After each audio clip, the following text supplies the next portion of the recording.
1162,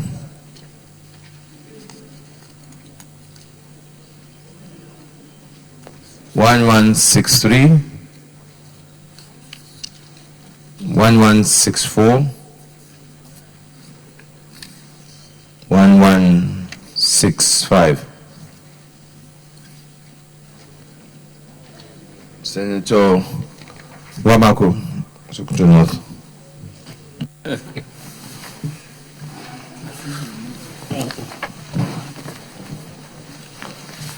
Mr. President, my dear colleagues, I am Aliyu M. Wamako, representing Sokoto North Central District of Sokoto State.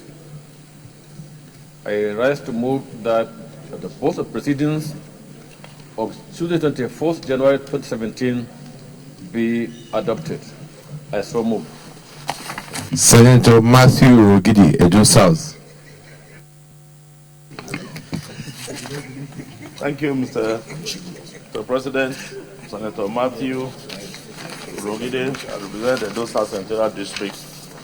I stand to second the motion that the vote and proceedings of Tuesday, 24th January 2017 be approved. I so second. Distinguished colleagues, those in favor that the votes and proceedings of Tuesday, 24th January 2017 hereby approved, say aye. Those against say nay. The ayes have it. Votes and proceedings of Tuesday, 24th January 2017 hereby approved.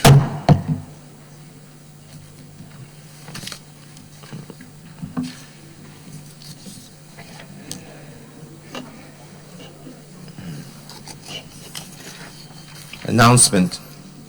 A meeting with the Northeast Support Group. The Northeast Support Group will pay a courtesy call on the principal officers of the state, of the Senate, and the House of Representatives today, Wednesday, 25th January 2017, by 3 p.m. The meeting will take place at the conference room 022 Senate Building. All Northeast senators are expected to be in attendance. Signed, Senator Danjuma Goje. I wish to acknowledge the presence of members of Students' Union Government, University of Benin, Benin City, Edo State, who are in the gallery to observe our Senate proceedings. I wish them a fruitful observation of the Senate proceedings. You may sit down.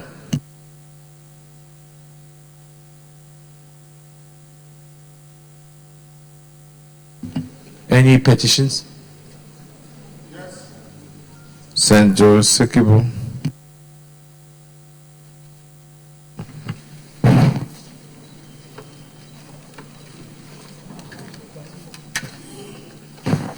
Mr. President, my colleagues, I'm Senator George Thompson Sekibo. I have a petition signed by the Attorney General of the government of Rivers State. The petition synopsis is as follows. Shell, which has its operational base in Rivers State for a very long time, is planning a relocation to Lagos without any seen or observed problems in the state.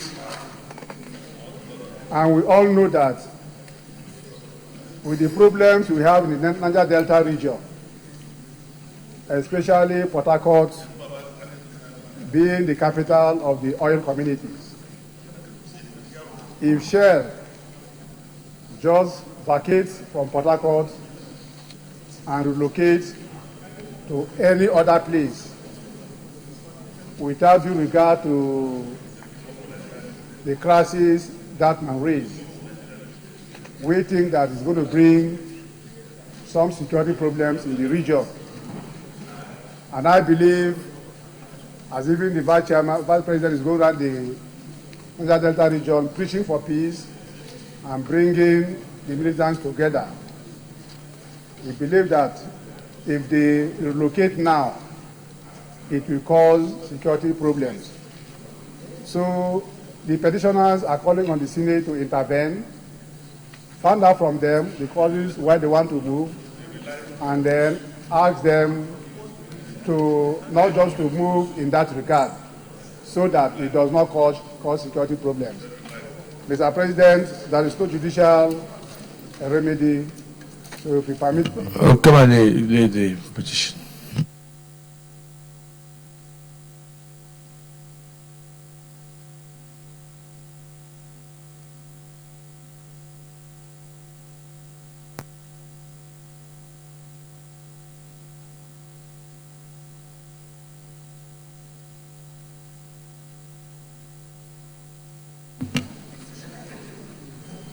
That's referred to ethics and privileges. Report back in 2 weeks. Senator Wajumogu.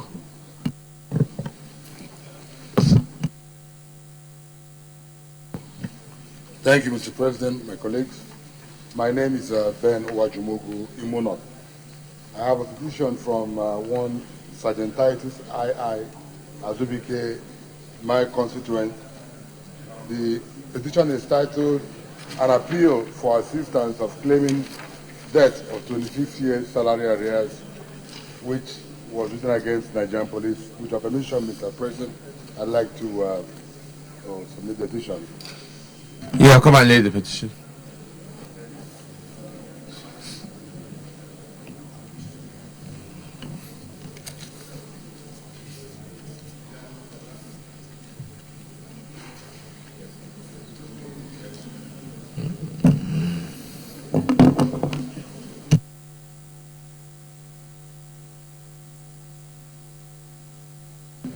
The petition is referred to ethics and privileges and rolled back in 2 weeks.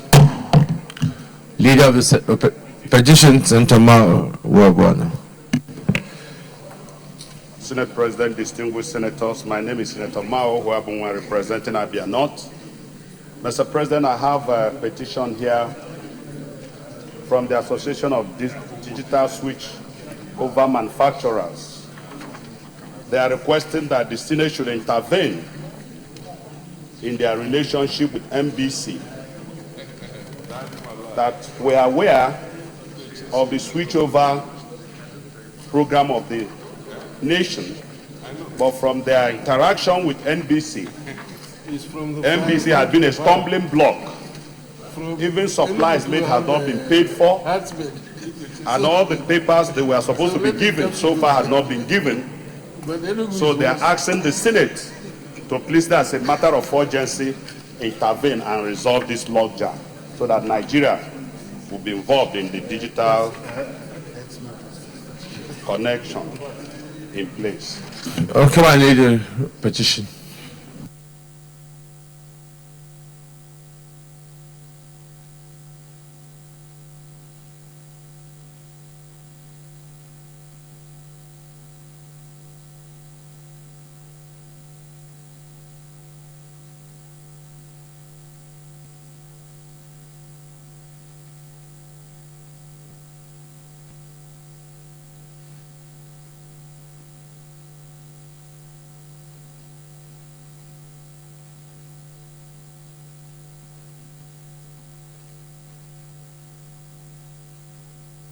Petitions referred to ethics and privileges.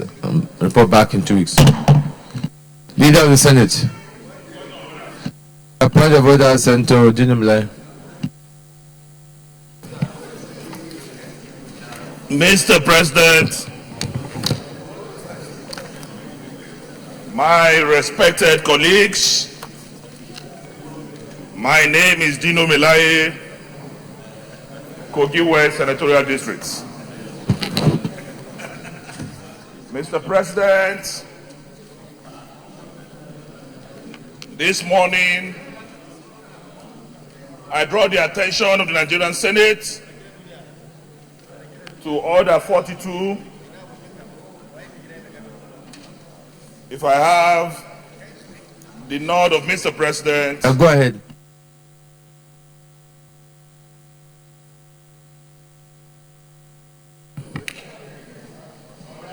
Be referred to the President of the Senate before commencement of the day sitting, and the President of the Senate shall refuse to allow the claim unless he is satisfied that the matter is urgent, definite and urgent. Mr. President, this morning, I draw the attention of the Nigerian Senate to some infractions and corruption between the Federal Ministry of Works, Power and Housing and the Bureau for Public Procurement. Mr. President, the inspiration to do this is driven from my calling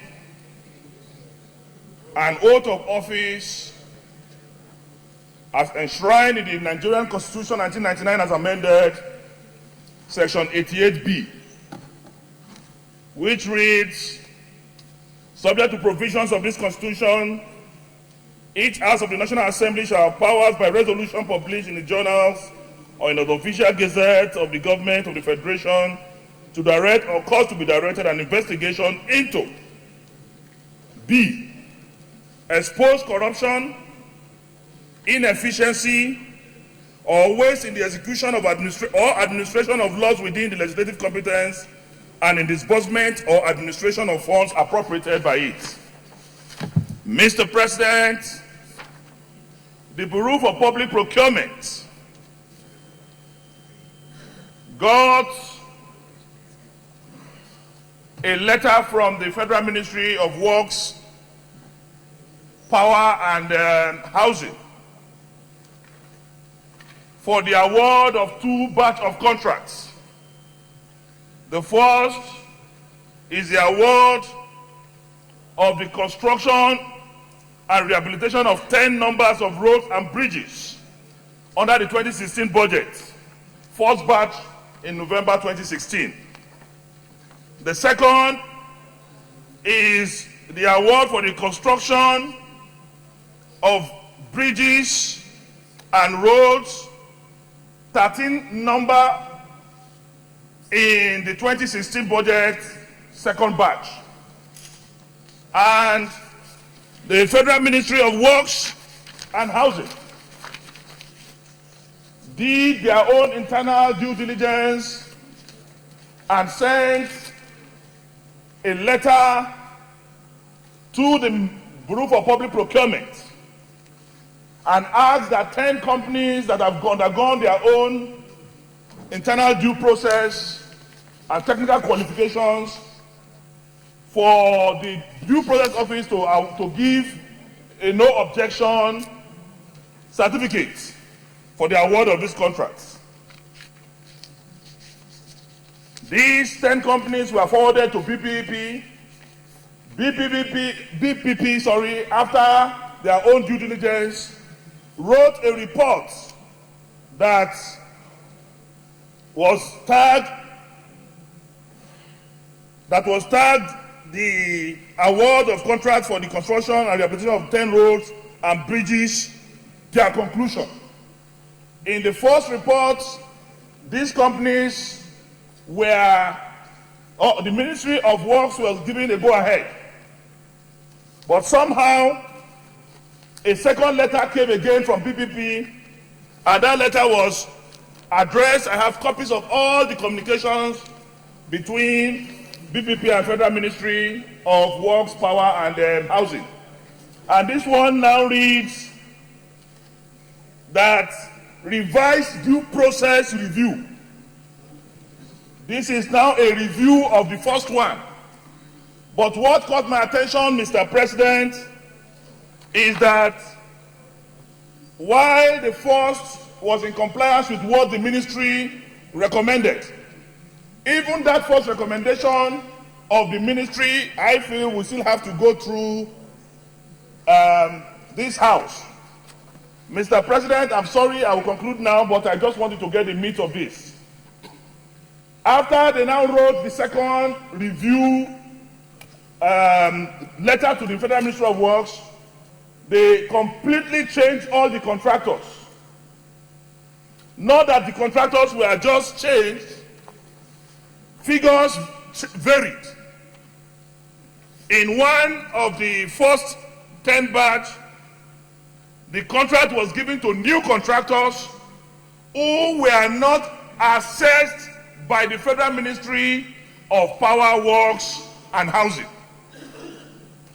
And after awarding the contract to them, the initial contract that was awarded for the rehabilitation of Numan Jalingo Road in Adamawa State was given to a new contractor at 12.8 billion as against 11 billion that was recommended by the ministry.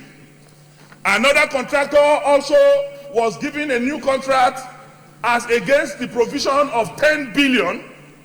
The contract was now awarded at 14 billion. There was another one awarded at a very low. Okay, Senator Dino.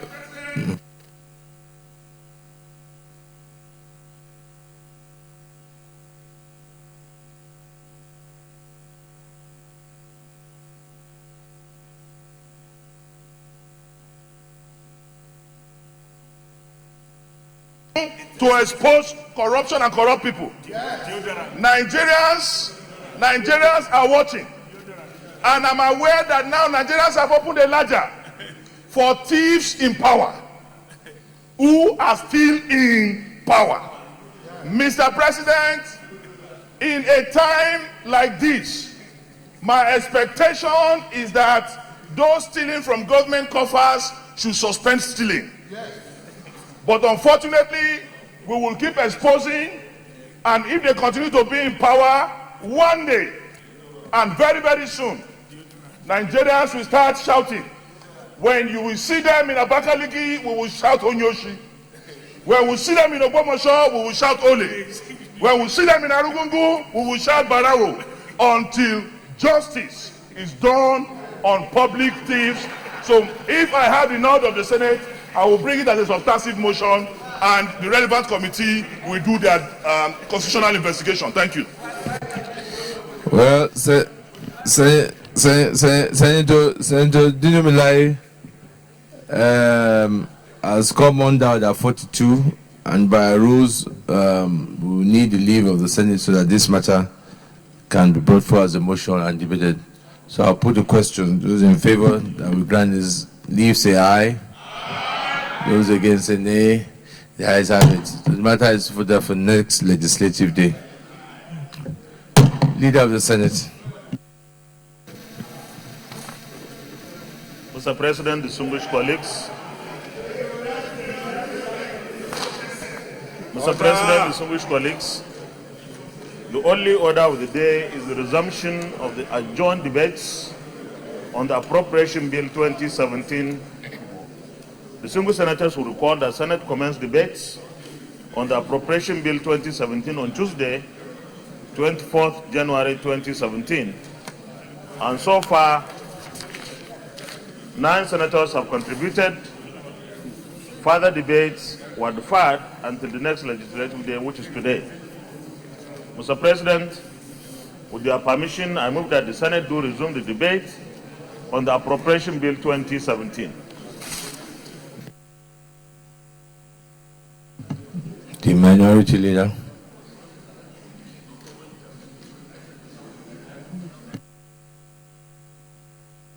Mr. President, my distinguished colleagues, I rise to second the motion that we continue with the debate on the budget. I so second. Distinguished colleagues, those in favor that we carry on debate will say aye. Those against say nay. The ayes have it. Senator, just as yesterday, I have a list.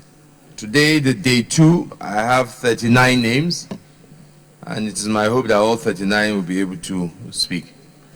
Our timekeeper has not been removed, still remains the chief whip,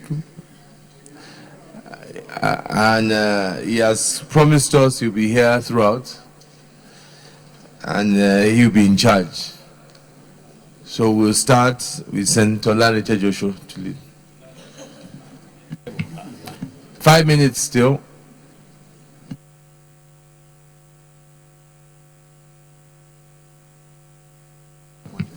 Mr. President, distinguished colleagues, my name is Olanrewaju Tejosho, representing Ogun Central, Ogun State of Nigeria.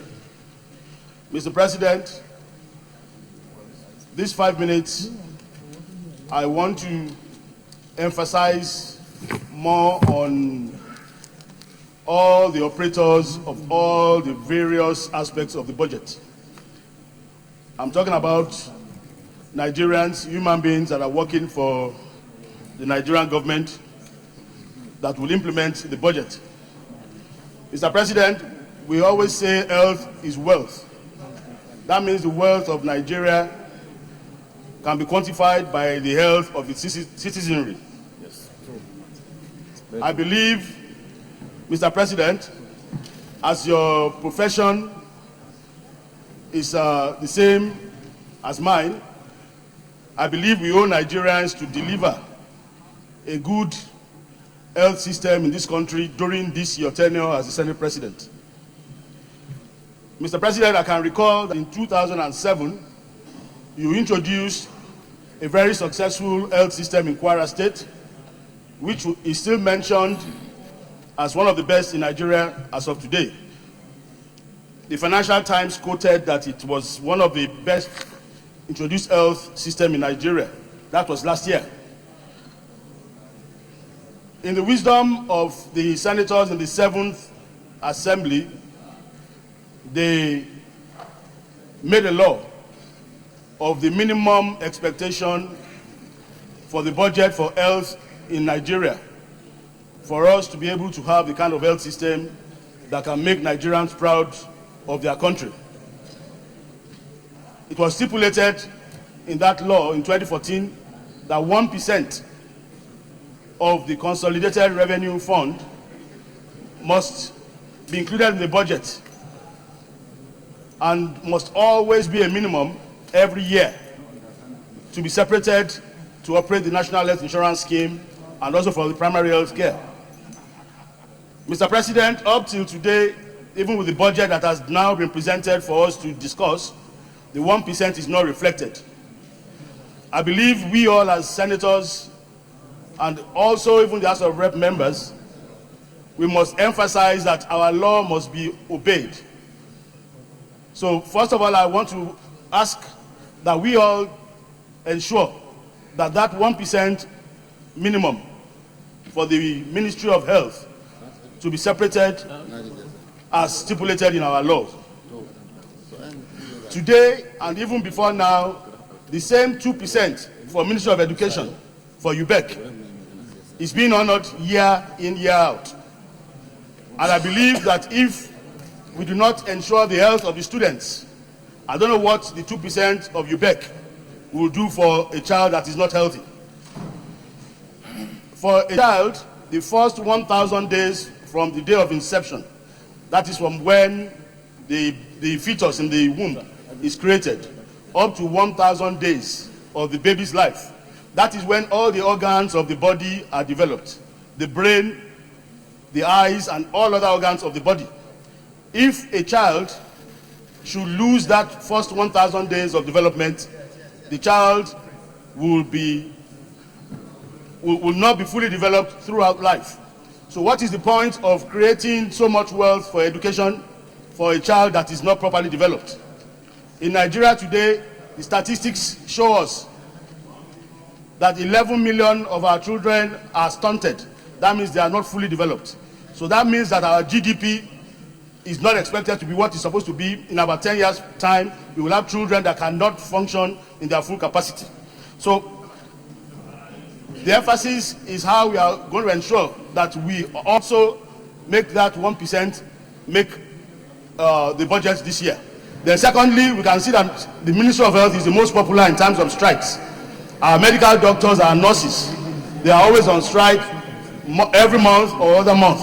I believe this 2017, we must ensure that the personnel budget takes care of all the remunerations of the health workers, so that the issue of going on strike will be a thing of the past in 2017. I thank you for listening. Senator Nelson Effiong.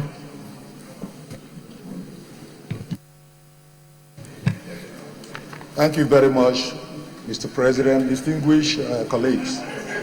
I am Senator Nelson Effiong, speaking for the good people of Akwa Ibom South Senatorial District, APC. Mr. President, I am a proud APC senator. Let me start, Mr. President, by saying that no budget, no matter how well prepared, is a perfect budget. So no one should expect to see the 2017 budget to be a perfect one. However, Mr. President, let us look at the spirit and the philosophy behind the 2017 budget, which was presented by Mr. President on December 14th. Mr. President tagged this budget of recovery and growth. In his own words, and I quote, "We propose that the implementation of the budget will be based on our economic recovery and growth strategy." He went on to say that the plan, which builds on our 2016 budget, provides a clear roadmap of policy actions and steps designed to bring the economy out of recession and to a path of steady growth and prosperity.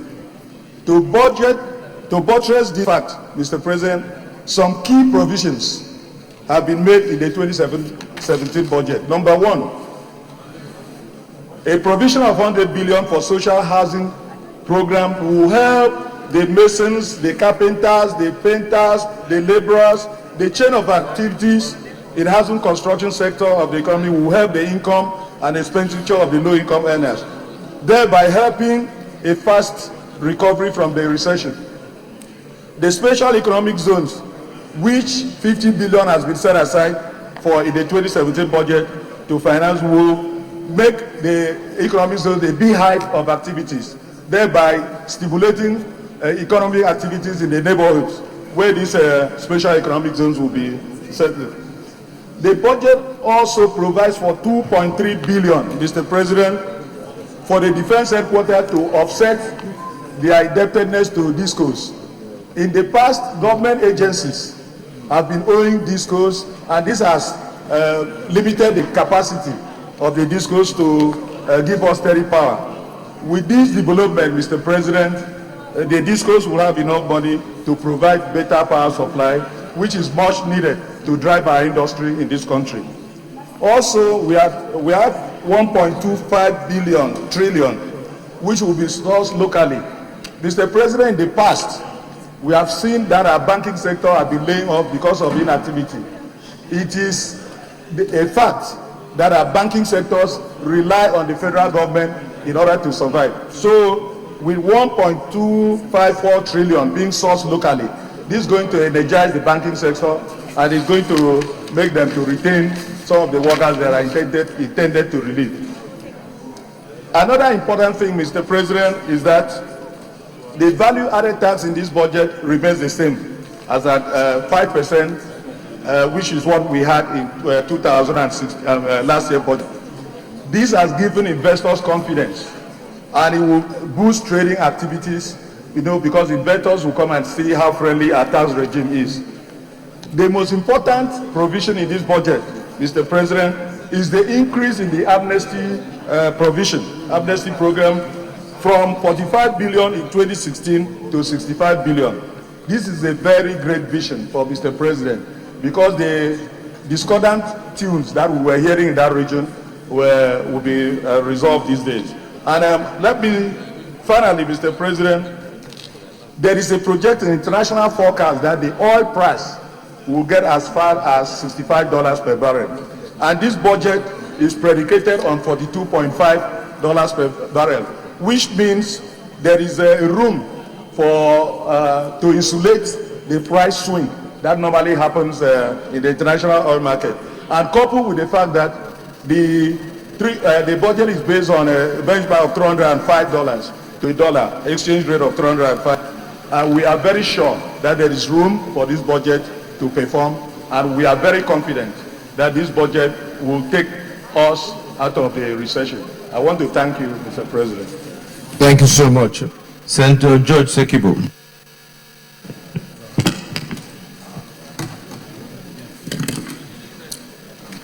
Mr. President, my distinguished colleagues, I am Senator George Thompson Sekibo, representing the Rivers East Central District. Thank you for the opportunity to make comment on the budget. Mr. President, I want to say in the first instance there is no budget. We have a book containing figures, and so we have to critically look at the provisions with the figures. A budget of 7.3 trillion total, capital 2.24 trillion, recurrent 4.76 trillion. Now, Mr. President, what will make the Nigerian people to know that there is budget is the capital expenditure. But here we have about 30% for the capital expenditure, which is only in figure, because the budget has a deficit of something slightly 2.36 trillion, slightly higher than the capital project. Now, if you are going to borrow money, for instance, a family of 4 persons, and you have a budget of 150,000 naira, cash that you are going to generate internally from your work sources is 100,000 naira, and then the other one, the 50,000 naira, is to be used to pay the students, your children's school fees, and that one will be borrowed from the neighbor. If the neighbor does not give you, the children will not go to school. That is the meaning. It means that our capital expenditure is equivalent to what we are going to borrow.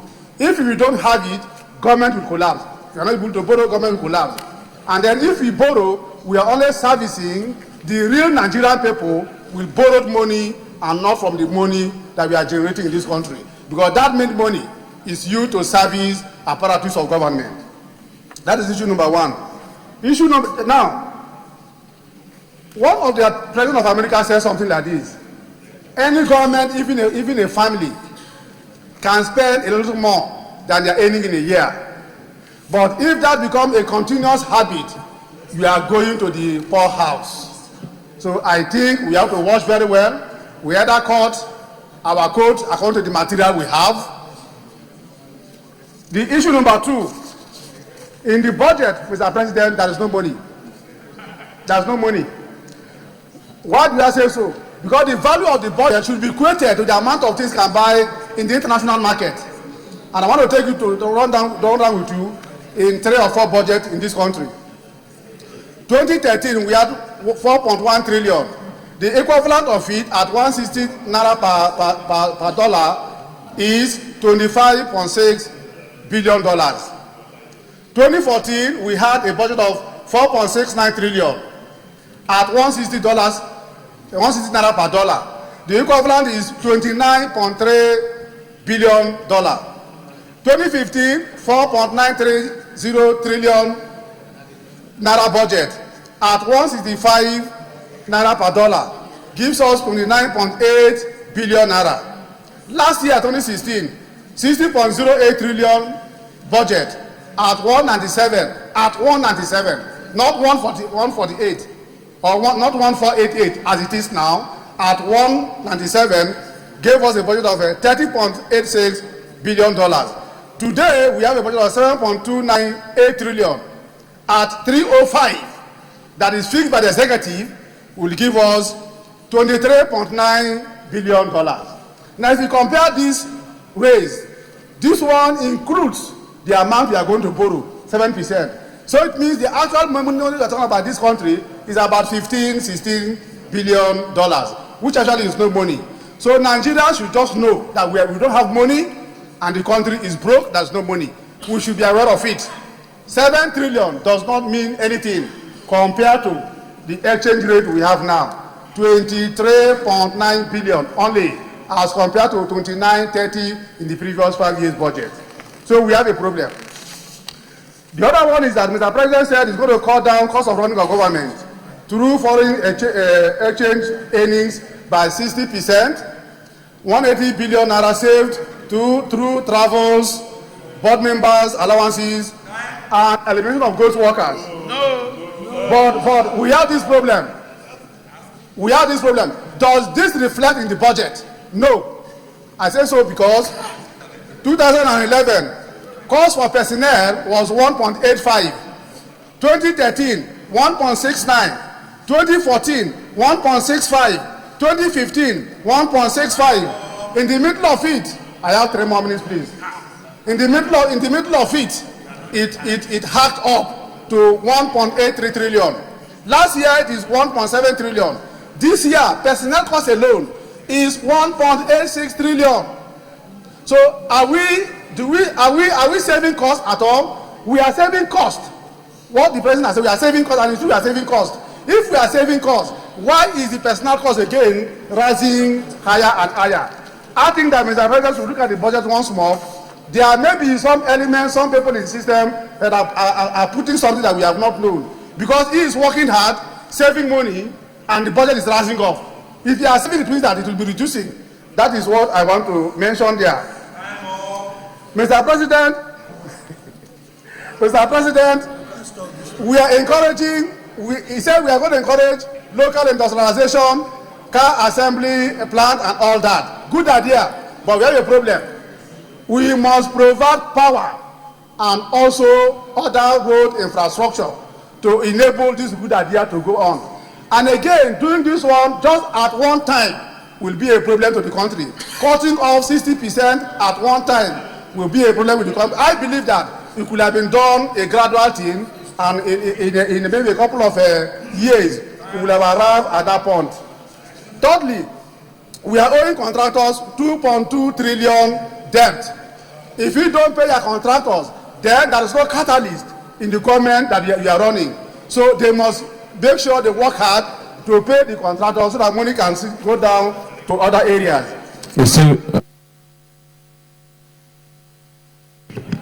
Finally, the president in his speech said that federal government is working on the 4 major airports in the country. I believe that the 4 major airports in the country include Abuja, Lagos, Kaduna, and Port Harcourt. The Port Harcourt airport looks like a shabbies. There is no work going on there. Maybe there's another major airport there somewhere.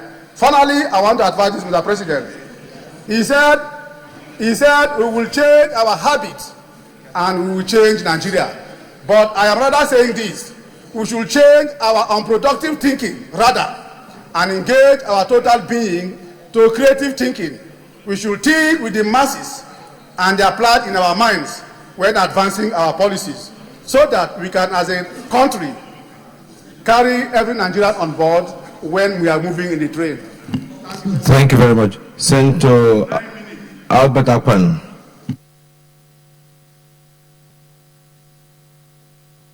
Thank you, Mr. President. My distinguished and respected colleagues, Senator Albert Akpan, Akwa Ibom Northeast, PDP. Akwa Ibom will remain PDP by the grace of God. Mr. President,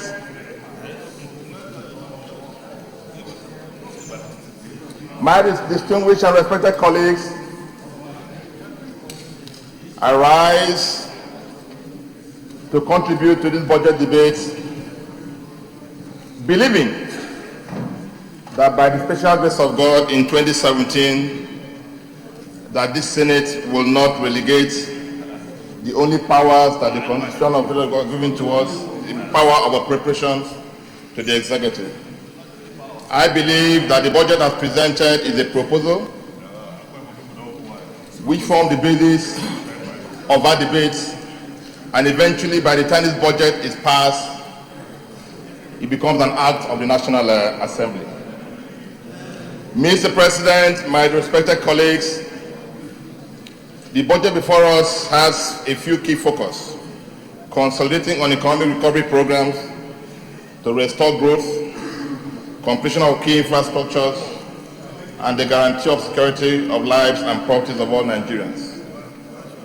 Mr. President, a careful review of this budget, of this proposal, shows a budget deficit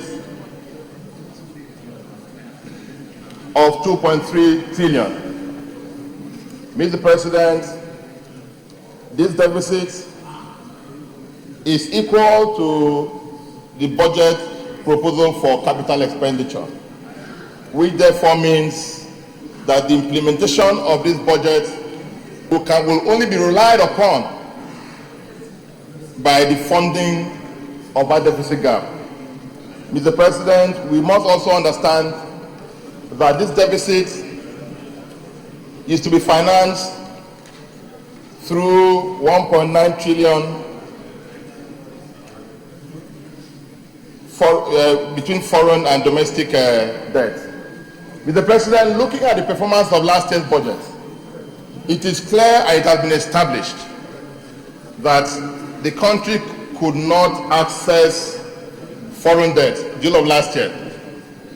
So I believe that we must be able to understand the fact that there appears to be a challenge.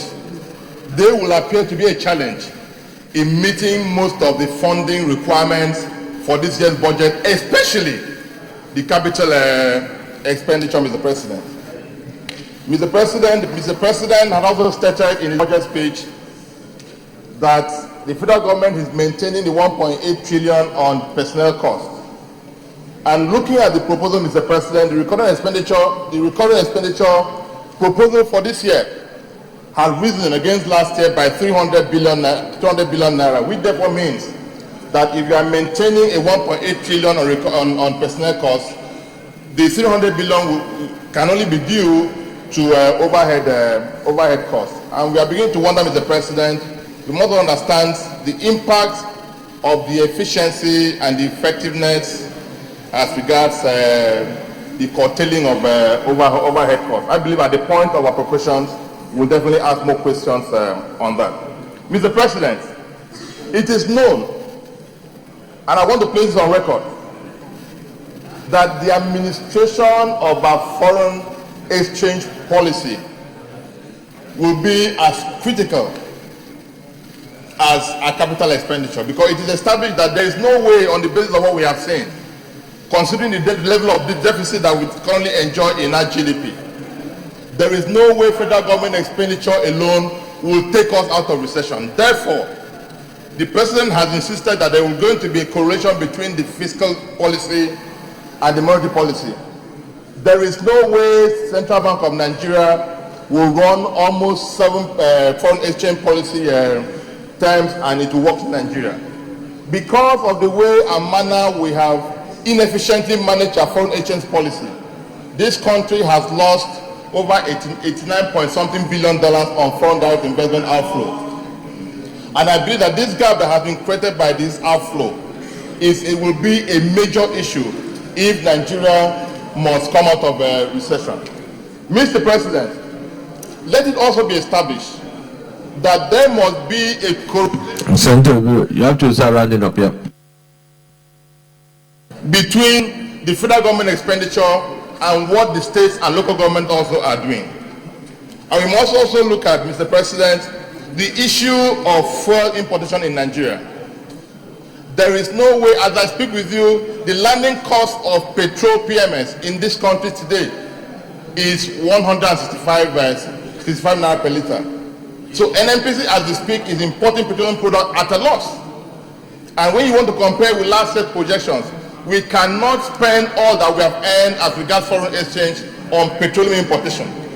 So, Mr. President, at the point of appropriation, we must also ensure that we throw those lights on what are the losses of petroleum importation in the last 1 year. Mr. President, I believe very strongly that we say we are going to diversify our economy through solid minerals and agriculture. Yes, the budget for agriculture has increased by over 100%. But that of solid mineral, we also have to look at it because it's also decreasing. And these are the issues if you want to diversify on the basis of these two subheads, then you must ensure that whatever income that is projected that will earn in these two subheads will be in comparison and in relation to what our projections are. I believe also, Mr. President, finally, that if you look at this budget, the budget for gas flaring penalties alone is a paltry 4.7 billion. And considering the volumes of gas that is flared in this country, Nigeria has the potential of generating a minimum of $2 billion on gas flaring penalty alone. Therefore, this Senate will also direct the Minister of Petroleum Resources to also come up with a new regime where we can actually disincentivize the issue of gas flaring by preferring an appropriate gas flaring penalty that will act as a disincentive to gas flaring in Nigeria, considering the impact of gas flaring on the lives of our people in the Niger Delta. Thank you very much, Senator. Senator Yele Omogwa. Senator Yele Omogwa. Senator Gbenga Ashafa.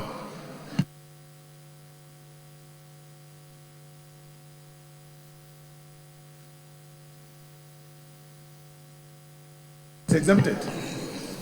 My governor. Thank you, Mr. President. My governor. Mr. President, distinguished colleagues, Take 10 minutes. we must endeavor to first compare the performance of the 2016 budget to the estimates of the proposed 2017 budget appropriations for us to do a thorough job of effectively approving the new budget that is to be presented and operated. And we must go back and look at 2016 budget and try to see what are the lessons we have learned in order to move forward. Distinguished colleagues, for me, I think the lesson that we have learned is about inadequate funding. A very, very major lesson is about inadequate funding. Funding remains one of the most important ingredients towards the performance and implementation of projects. To this extent,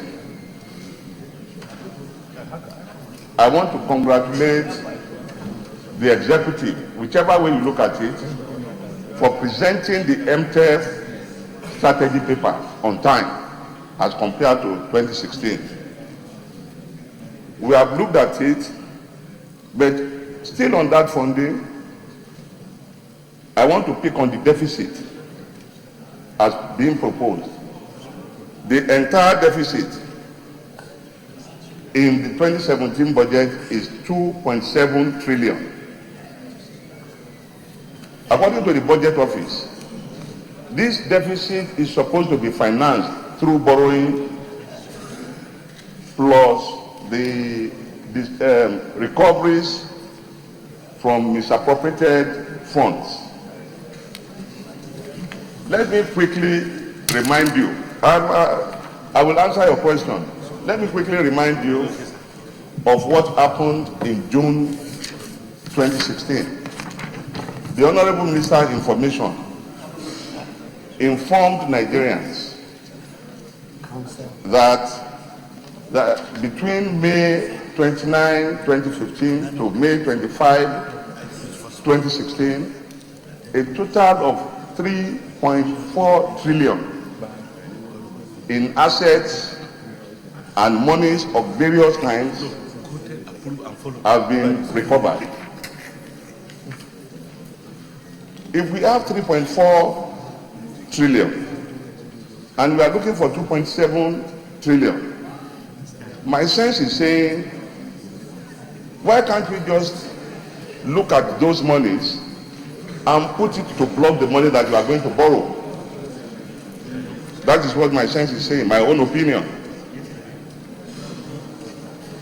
Further to that, I am saying that it behoves on the President of the Federal Republic of Nigeria, President Muhammad Buhari, to expose and let Nigerians know how much and from who we've been able to recover some funds. This is not to indict anybody, it's just to show transparency and to let the world know that indeed we may not go a borrowing. Going a borrowing might sort of compound the problems that we are having. Distinguished colleagues, I submit in front of you that we cannot condemn all the things that the federal government has done. One of the good things that they've done in 2016 happens to be buying into the railway regime. And to that extent, the commitment has been shown. Only last year, 120 billion, 60 billion each was earmarked for Lagos Kano, Lagos Calabar. As at yesterday, I've been told, or we read in the papers, the Minister for Transportation did confirm that about 70 billion had already been issued for the Lagos-Ibadan segment of Lagos Kano. We must be able to encourage the government in the areas where they are performing. We know that once we get the railway system right, our problem of transportation in Nigeria might be a thing of the past. And in this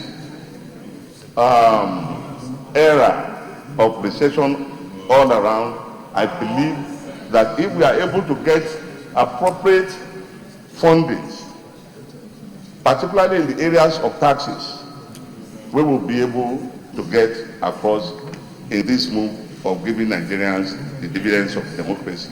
On this note, I submit. Thank you. 5 more minutes. Senator Shusani.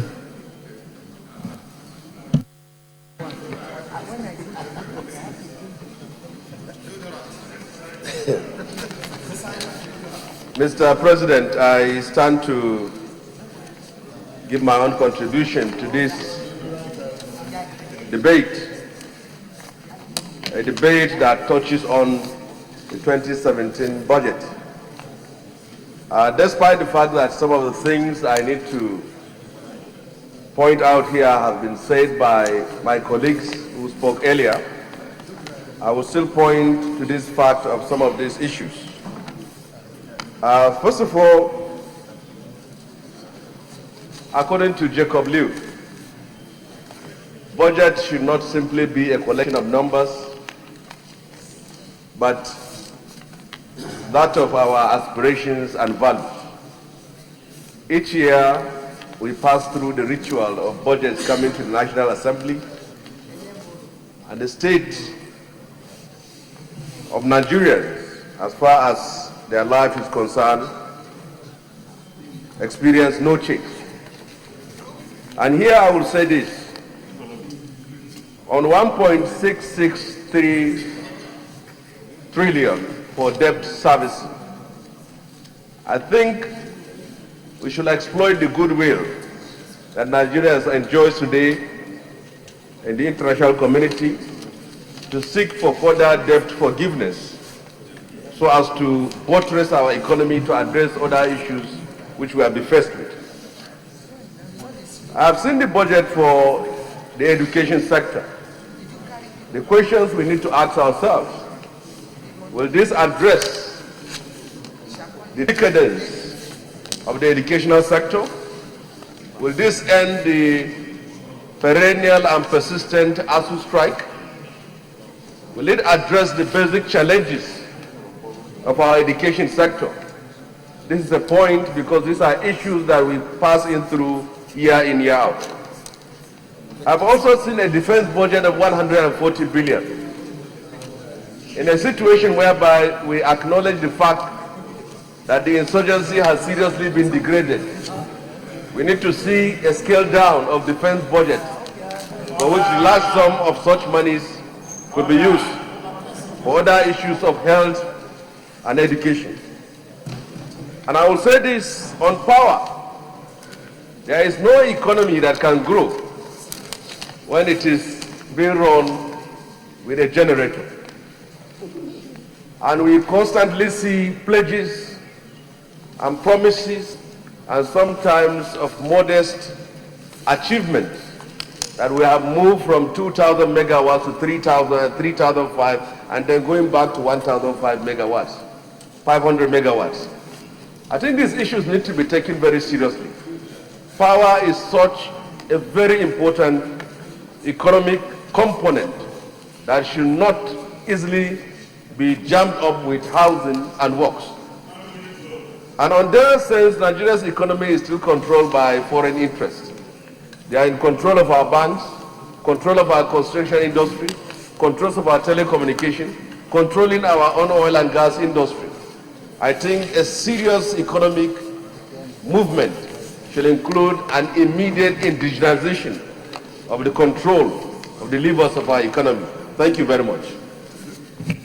Senator Yulia Mokwa. Thank you, Mr. President. I'm sorry I missed my slot, but I'm grateful. I've gotten it back. You have 3 minutes.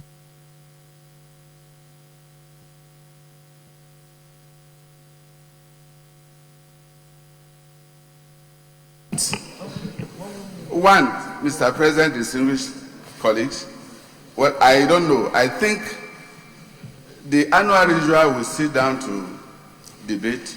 We should know what actually transpired with the budget of 2016. I know that we have not gotten to the expiration of that lifespan of the budget. But by now, we have spent about 3 quarters of what's supposed to have been executed or implemented in the 2016 budget. But so far so good, we don't know. I'm aware that some agencies might have not been mobilized. If they have not been mobilized, the spillover of 2016, what becomes of it? Then too, sir, I'm not sure of what the Bureau of Statistics is doing about budget preparation of national planning. Because there can't be a meaningful budget planning without knowing the actual data of what's happening in the country.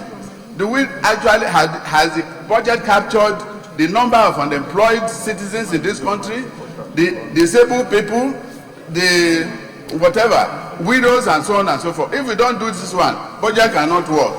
Then 2 and 3, finally, is that why is it that, to my best understanding, our budget has not been working maximally?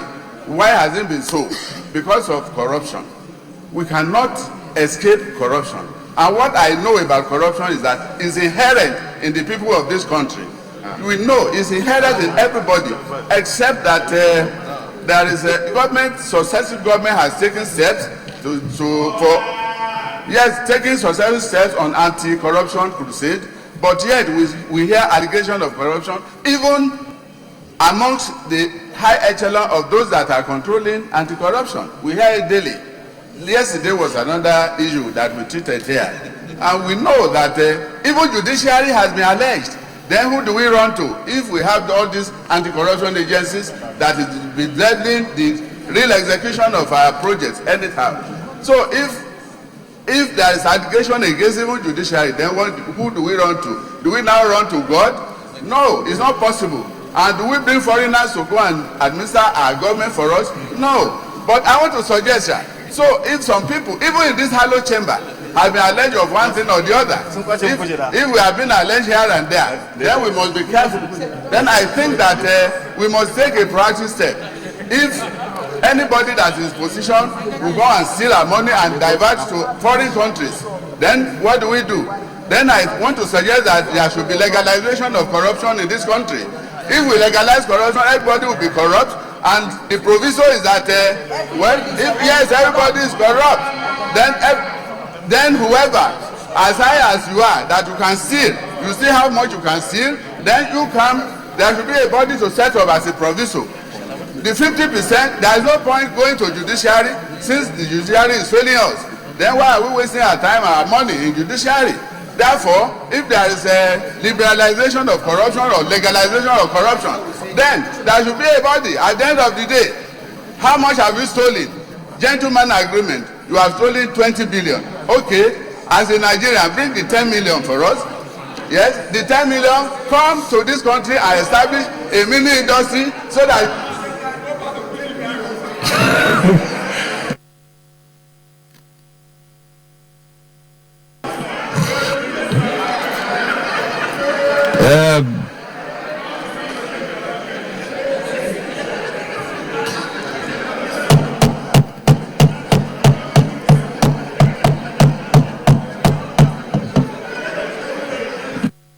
Distinguished colleagues, distinguished colleagues, Senator Utazi, thank you.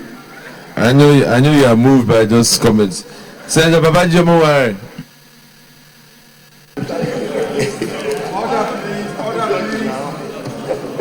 Mr. President, sir, distinguished colleagues, Babaji Omowore. I represent Osun East.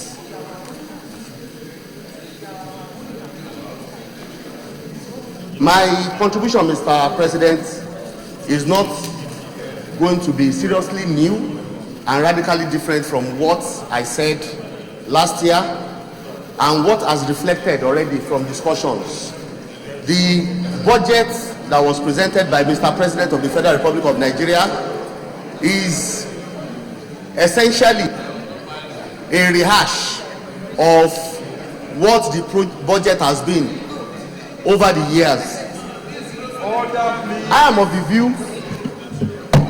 Distinguished colleagues, there's too much noise, honestly, and we're not being fair to each other or respect to each other. Let us listen to everybody's contribution. Thank you. Mr. President, distinguished colleagues, I'm of the view that in form, in style, and in substance, the budget should be different. For a very long time, even when the budget is not a budget of change, the budget has always been about 70% recurrent and 30% capital. And if you now check out even the narratives, the statistics, you always have almost 100% performance when it comes to recurrent. Yes, we know personnel is going to be 100%, but for overhead to be 100%, and for us to now have 30% capital performance, we must look at it. I know it has to some extent to do with the process of public procurement. Having said that, what are the basic facts? Unemployment is growing. There is no growth in the economy. These are symptoms and indices of recession. What do? Government must spend a lot more. So we must find means of reducing the recurrence. We don't have a choice. We must have means of reducing the recurrence and increasing the capital. The solution, the number one solution preferred generally to recession is spending more. Government must spend more because an individual or a company is holding on to money, is not employing, and is not spending on raw materials, is not spending on anything, is watching the indices in the stock exchange and watching the rate of the foreign exchange and so on and so forth. Government has no choice but to spend more. I would like to say that the executive must do a few things. Some have been done already. The small and medium scale enterprises, there is about 50 billion in the budget for Bank of Industry and Bank of Agric. I don't think it's enough. There must be a lot more money. And I must also say that the challenge we've always had in Nigeria is not about providing this money. It's about ensuring that the money gets to those who need the money, the youths, the women, and the oi polloi, the grassroots. Last dispensation, money was given for small and medium scale enterprises. People were not able to access it. The government must design a method of ensuring that those who actually require this money, this is the only way there can be growth in the economy. This is the only way we can reflate the economy. Secondly, Mr. President, sir, there must be diversification of the economy in the area of agric, tourism, and solid minerals. Thirdly, we must look into the issue of PPP and the issue of concession. This government has done some good things, but there must be some ways of following through these good things. Ministry of Power recently said they are looking at giving tax relief to people that want to invest. Is looking at even concession to GE and a few other establishments. This must be replicated by other ministries. The Trade and Investment Department of the government must do a lot more. In the area of transportation, in the area of solid minerals, there must be tax relief. There must be reduction in import duty for those who want to bring in goods. What we must target is to make sure that there is so much money in the economy to go round. Fourthly, Mr. President, sir, we must reduce the number of containers that are empty going out of Nigeria. It must be increased. In Nigeria, we don't produce anything. That's the truth of the matter. So, which is why I said earlier on that we must concentrate a lot on SMEs. We must bring in empty containers. Now we bring in containers full and we take them out empty. The containers must go out full. It cannot be done unless there is a conscious and consensuous effort. Fifthly, Mr. President, sir, there must be peace in Niger Delta. This will definitely affect power because it has affected gas. I agree with my brother that spoke, the chairman gas, that spoke about gas flaring. Before we get to that stage, there must be gas to supply power. Lastly, Mr. President, for the legislature, I think the legislature lastly must come to the rescue. We have a few measures. The immediate past leader of the Senate was chairman of a committee, and those recommendations must be followed to the letter when it comes to the issue of budgetary. Sections 11 and 14 of the Fiscal Responsibility Act is quite ambiguous with respect to the time the MTEF will be submitted and the time the budget process will start. We have to be very clear. What it says at the moment is that by June, MTEF is supposed to go to FEC, and by September should come to us. But that is not clear enough. I am of the view that there must be specific timeline, and this must be done. We've done the NABRO. I congratulate Senate for this. And I want to say that the oversight that was recently done by almost all the committees, we did not do it for fun, Mr. President, sir. The report of every committee must be in tandem with what we are going to produce at the end of the day, because at the end of the day, we are the ones doing the budget. What the president has done is to submit his proposals. Lastly, Mr. President, sir, one of the bills, some of the bills we intended doing, which I assume we will start as soon as we finish the budget process, is the one that has to do with the development planning bill. In the past, we've always had the development circle. First development plan in 1962, the one of 1970, 1975, and the last one was 1980. In fact, in 1946, there was one done by the colonial administration. If we don't go back to that, we are not going back to specifics. The automobile industry has been truncated. The whole circle of making sure that we have made in Nigerian vehicles has been defeated. We have to start all over again by ensuring that we have made in Nigerian product so that we can export and have foreign reserves. Thank you very much. Senator Ayu Wamako.